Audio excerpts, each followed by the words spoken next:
제가 준비한 기업은 T1이고요. T1 같은 경우는 뭐 최근에 주식 많이 오른 공시가 떠서 왜 이렇게 올랐고 이 회사는 도대체 뭘 하는 회사인가를 중점적으로 봤는데 제가 좋아하는 네트워크 컴퓨팅을 하는 회사였습니다. 네트워크 컴퓨팅 같은 경우는 뭐 국내에서는 할 수 있는 회사가 거의 없고 사실 전부 다 아시는 마이크로소프트, 아마존 그리고 구글 정도가 세 플레이어 정도밖에 없다고 생각하는데 이거를 하는 회사가 있네 하고 찾아봤고요. 이 회사의 중점적인 비즈니스는 데스크톱 가상화라고 볼 수 있습니다. 뭐 다른 사업도 있는데 결국에 이제 다 하나로 통합니다. 서버가 컴퓨터를 여러 개를 돌릴 수 있는 능력이 있고 그거를 모니터를 가지고 있는 데다가 띄워서 거기서 작업을 하게 하는 건데 사실 일반 대중들한테는 아직 필요가 없지만 그 보안이 중요한 은행이나 정부기관에서는 개인정보 유출 등을 대비하기 위해서 아주 필요한 사업이고 최근에 관련된 이제 법률도 생겼습니다. 그래서 기본적으로 뭐 전자번호 유통 그리고 이 회사가 소프트웨어도 한 수도 있다고 했는데 그거는 말도 안 되고요. 이 SBS 같은 걸 하는 건 SPC 같은 걸 하는 건데 이런 사업을 하고 이걸 다 클라우드를 통해서 해서 이 결국에 큐만 늘리면 돈을 많이 벌 수 있는 사업입니다. 이제 법률을 보여드리려 했는데 이거에 관련된 법률이 작년에 이제 통과가 돼서 정부에서 수요를 늘리겠다 하면 이런 기업 같은 경우는 대기업한테 가는 게 아니고 결국에 중소기업한테 가서 이 기술을 제대로 가지고 있는 회사가 여기밖에 없다고 자기네 사업 보고서에서는 주장하고 있는데 그리고 몇 명 있는지 봐야 되고 만약에 그거를 국내 시장의 40%를 정부가 차지하는 게 목표라고 했으니까 그거를 키운다면 결국에 그 수혜는 모두 이 회사가 가질 수밖에 없고요. 이런 사업 같은 경우는 BEP가 상당히 낮습니다. 한번 연구개발 비용이 많이 들지만 한번 성공하고 나면 소프트웨어 산업과 똑같이 계속 돈을 복사하는 수준의 사업입니다. 지금 판매되고 있는 주요 제품 같은 경우가 딱 제가 말한 이제 네트워크 컴퓨팅을 하는 건데 이게 95% 차지가 있지만 아직 매출이 120억 대여서 그렇게 많진 않고 원래 사업 보고서를 한번 검토해보고 투자를 결정해야 될 것 같습니다. 전체적으로 산업이 성장하고 있는 산업이고 자기들이 유행한 기술이 있기 때문에 지금 주가가 많이 오른 게 아닌가. 그래서 대신 조금 고쳐야 될 점은 총판 같은 경우로 판매한다는 것은 G2B로 하면 나라장터 같은 데서 접근해서 소주계약으로 가거나 아니면 구독제로 가는 게 훨씬 효과적이지 않나? 근데 뭐 경진이 더 잘할 거니까 이렇게 비판점까지 준비했고 오늘 발표 마치겠습니다. 감사합니다. 휴비츠 발표 시작하겠습니다. 여기 휴비츠는 제가 화요일날 그 코스닥 공시 발표하면서 봤던 기업인데 실적 발표를 그때 했어요. 근데 얘네가 매출은 좀 늘었는데 이익하고 순이익이 좀 많이 깨져서 어떻게 왜 깨졌는지 그리고 얘네가 좀 뭐 이렇게 안과하고 안경점에 그런 진단기 납품하는 회사인데 최근에 디지털 덴티스트리 신사업도 한다고 제가 들었거든요. 그래서 지금 그거 어떻게 되고 있는지 한번 전화로 한번 물어봤습니다. 그래서 우선 결론 먼저 말씀드리면 그 디지털 덴티스트리 그 신제품은 올해 연말 출시될 예정이라고 하셨고 그리고 얘네 효자 상품인 OCT라고 안과에서 사용하는 망막 단층 진단기라는 그 제품이 있어요. 그 얘네 이제 고마진 제품인데 그 OCT 제품도 고성장 중에 있다고 말씀하셨습니다. 얘네 어떤 회사냐면 아까 말씀드렸다시피 안경점하고 안과에 그 진단기기 그리고 검안기기를 만들어서 파는 회사예요. 그래서 이렇게 매출 비중이 다양하고 뭐 자동 검안기, 뭐 렌즈, 안경 렌즈 그런 거 만드는 기계, 렌즈 가공기, 뭐 리플렉터, 안과용 진단기 이런 거 다 같이 판매하고 있습니다. 22년도 4분기에는 283억 매출 달성했고 이익은 26억, 그리고 순이익은 4억을 기록했는데 3분기 대비해서 이익하고 당기순이익이 거의 이익은 거의 반토막 넘게 한 50% 넘게 반토막이 났고 당기순이익도 꽤 크게 나빠졌습니다. 그래서 이게 왜 많이 깨졌냐 여쭤봤어요. 그랬더니 여기가 환율 영향을 굉장히 많이 받는 회사여서 환율이 감소함에 따라 이익률이 훼손됐다 했고, 그리고 그 중국에서도 사업하고 있는데 여기서 6억 적자 발생, 그리고 3억은 포함해서 33억의 일회성 비용이 발생해서 이익이 많이 깨졌다고 합니다. 그리고 여기가 아까 그 망마 단층 진단기, 그게 미국 FDA에 신청한다고 예전부터 말이 나왔었는데 올해까지 신청 계획이 없다고 해요. 왜냐하면 여기가 작은 회사라서 R&D 인력도 좀 딸리고 우선 그래서 신사업에 집중하기 위해서 올해까지 신청 계획은 없다고 합니다. 그리고 여기도 아까 그 디지털 덴티스트리 신제품이 봄에 출시하기로 말이 나왔었는데 진행 사항은 어떻게 되는지 여쭤봤어요.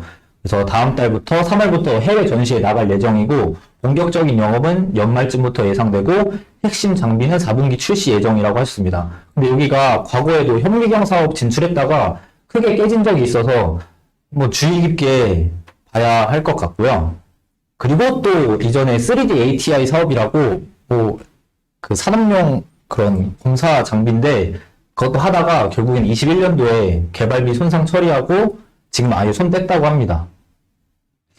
그리고 여기 또 작년에 그 경쟁사 공급망 이슈, 아까 망막단층 진단기가 이쪽에 수혜를 받았는데 걔네 오더가 저희 쪽으로 넘어온 게 있는지, 경쟁사 오더가 우리 쪽으로 넘어온 게 있는지 여쭤봤어요. 그랬더니 확실히 수혜 받은 거 있고 이 업계 특성상 의사 선생님들이 기존에 쓰던 장비를 잘 바꾸지 않는데요. 그래서 사람들이 이거 일회성 반짝 실적 아니냐 그런 우려가 있었는데 그게 일회성이어도 바꿔서 쓴 거에도 굉장히 큰 의미가 있어서 우려하지 않아도 된다 하더라고요. 그리고 현재까지 이건 좀 조심스럽게 말씀하신 건데 아직까지 제품 주문 밀려 있고 23년 분기 평균 50억 예상한다고 하셨는데 사실 이 분기 평균 50억은 작년에도 얘기하셨던 거거든요. 그래서 감안하고 들으시면 됩니다. 그리고 아까 망막단층 진단기 OCT는 마진율 20, 30%짜리 제품이에요. 그래서 IR 후기는 이제 신사업 기대감도 있고 OCT도 순항 중이긴 한데 실적과 환율의 상관관계가 너무 커서 저는 잘 환율하고 보면서 투자해야 될 것 같습니다. 네, 발표 마치겠습니다. 저는 메디톡스에 대해서 한번 발표해 보겠습니다. 이 대웅제약, 최근에 대웅제약이랑 재판이 있었는데 이 항소를 하고 주가가 크게 올랐는데도 대주주가 매수를 해서 한번 찾아봤습니다. 이 회사 이제 보톡스를 파는 회사인데요.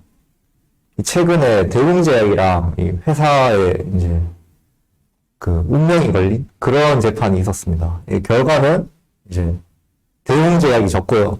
이 대웅제약이 균주를 반환하고 이제 앞으로 제재 생산이 금지가 되는 그런 처분을 받았습니다.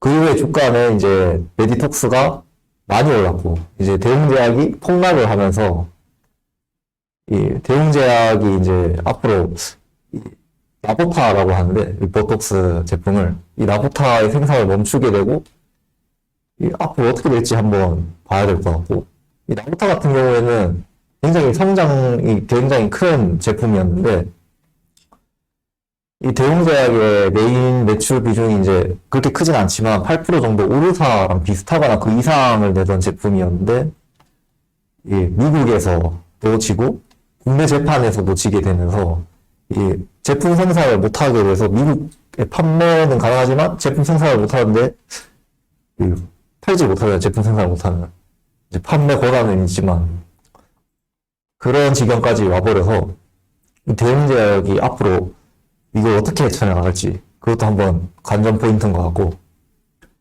메디톡스는 이제부터 시작이라고 생각을 하는데 이 휴젤이라는 회사랑 또 지금 ITC라고 미국 국제무역위원회에서 재판을 하고 있어요. 여기서도 이제 대웅제약처럼 똑같이 재판을 해서 어떻게 될지 한번 봐야 될 것 같고 현재 이제 올해 11월 이제 내년 3월에 이제 최종 판결이 나올 예정입니다. 국내 보톡스 시장 점유율인데 휴젤 이제 대웅제약 지금 휴원스에도 재판 지금 그걸 해놨습니다. 이렇게 구성이 돼 있어서 만약에 메디톡스가 여기서 재판을 다 이기게 된다면은 이 휴젤 대웅제약이랑 휴젤이 팔던 이 해외 매출이랑 국내 매출을 다 만약에 메디톡스가 가져간다면 이 급상승이 이해가 가는 그런 논리입니다. 이게 균주 출자인데요. 이 휴젤을 보면은 메디톡스랑 이제 제테마는 뭔가 근본이 있어 보이는 이제 그런 출처고, 휴젤이랑 대웅제약을 보면 뭔가 이상합니다. 이 근주 출처가. 상한 통조림이랑 마구간이라는데, 여기서 과연 제품을 만들 수 있을지. 그래서, 이 휴젤과의 ITC 재판에서도 이기고, 똑같이 대웅제약과 같은 테크트리로 국내에서도 재판을 이기게 된다면은, 이 시장 파이를 뺏어와서 크게 성장을 할 수 있지 않나. 라는 생각을 가지고, 이제 대표님이 이 주가의 급상승에도 불구하고 매수를 하지 않았을까라는 생각을 했습니다. 하지만 이제 진정한 승자는 이제 제테마가 아닐까. 네, 감사합니다. 토박스 코리아 발표 시작하겠습니다. 먼저 저번 공시를 보고 이제 궁금했던 점은 프리미엄 키즈 브랜드라고 해서 이제 거기서의 뭐 경쟁력이 있을까 궁금해졌는데 이제 좀 찾아보니까 제가 이제 키즈 브랜드에 대한 이해도가 좀 부족해서 경쟁력을 잘 모르겠다는 결론이 나왔습니다.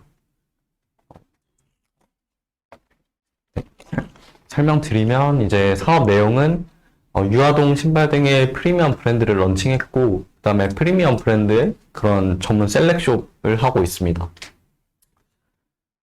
지금 이제 부문별 이제 매출액을 가져왔는데 토박스 코리아라고 해서 이제 유아동 신발 이런 걸 하고 있는 게 있고 그다음에 자회사로 스타일 놀이터 얘네는 이제 21년에 지분을 이렇게 매수하면서 가져온 건데 유아동 의류를 하고 있는 그런 거고요. 이제 그 브랜드를 이렇게 가지고 있는데 솔직히 제가 아는 그런 브랜드들은 많이 없더라고요. 그래서 맘카페랑 이런 데를 통해서 좀 찾아보려고 했는데도 좀 정보를 많이 찾을 수가 없었고 그래서 이제 경쟁력을 잘 모르겠다고 그렇게 했던 거고 이제 주 제품은 유아동 신발로 뭐 30여 개의 프리미엄 키즈 브랜드를 국내 및 해외 판권자와 독점이나 뭐 도매 계약을 해서 판매하는 그런 상황이고요. 아까 말씀드렸던 종속회사 스타일 놀이터는 유아동 의류랑 액세서리를 제조해서 국내 백화점이나 가두점, 자사몰 등을 통해서 판매하고 있습니다. 보시면은 토박스 같은 경우도 백화점이랑 그 다음에 아울렛이 많고 스타일 놀이터도 백화점 아울렛이 많아요. 그래서 키즈 산업을 조금 보면은 키즈 산업이 저출산임에도 17년에 40조 규모에서 20년에 50조 규모로 이렇게 성장하고 있고 그 이후로는 골드키즈나 뭐 템포켓 등 이런 용어들에서 볼 수 있듯이 이제 아이가 적다 보니까 한 아이한테 돈을 더 많이 지출하는 그런 현상이 있습니다. 근데 이제 또 좀 재밌는 점이 키즈 패션은 중저가 제품의 소비는 좀 줄어들고 프리미엄 제품 소비는 늘어나는 그런 양극화 현상이 있다고 해요. 그래서 백화점 내 키즈 부문 매출은 되게 큰 폭으로 증가한 상황입니다. 그래서 이제 얘네 같은 경우는 백화점이나 그 프리미엄 아울렛에 많이 이렇게 진출해 있는 상황이니까 타사 대비해서 좀 그런 점에서는 메리트가 있다고 보이고요. 그다음에 이제 매장 이렇게 사진들을 가져와 봤는데 보면은 약간 뭐 공룡이나 이런 걸로 해가지고 좀 애기들이 좋아할 만한 그런 셀렉숍을 하고 있는 것 같습니다. 네, 결론은 잘 모르겠습니다. 이상입니다. 어제 공시할 때 이제 LG 네트워크스가 실적이 좀 잘 나와서 얘네 렌탈 부문의 성장성에서 이제 렌탈 부문은 팔레트 쪽이 주다 보니까 팔레트 쪽의 성장성이 한번 궁금해서 찾아봤습니다. LG 네트워크스는 사업 부문이 렌탈 부문과 창구 유통 부분, 그다음 기타 부분 이렇게 나뉘는데 렌탈 부문은 팔레트 IT 기기, 건설 장비 등의 렌탈 사업을 하고 있고 창고 및 유통 부문은 냉동창고, 임대업, 유류 도소모의 업, 전산기기 유통, F&B 프랜차이즈 사업 등을 이렇게 하고 있습니다. 장 매출은 1.2조 정도 나왔고 영업이익은 750억, 당기순이익은 112억 정도 나왔습니다.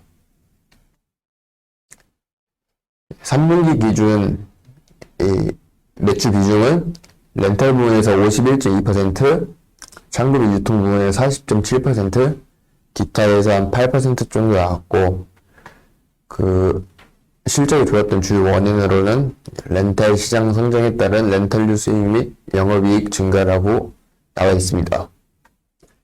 이게 팔레트인데 보신 적 많으실 텐데 이게 아무래도 물류창고 쪽에 많이 쓰이다 보니까 지금까지 연도별 물류창고업 등록 현황을 보면은 2014년부터 꾸준히 증가해서 이제 2021년에는 525개로 많이 증가하였고 2022년에는 아무래도 좀 경제가 안 좋다 보니까 한 조금 역성장을 해서 358개 정도였습니다.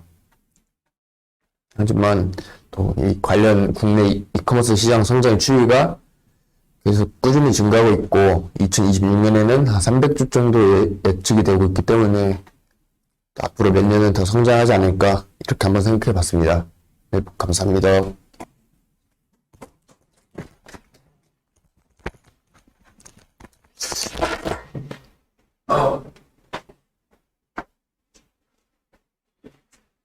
끝이요? 예, 뭐. 네. Call me a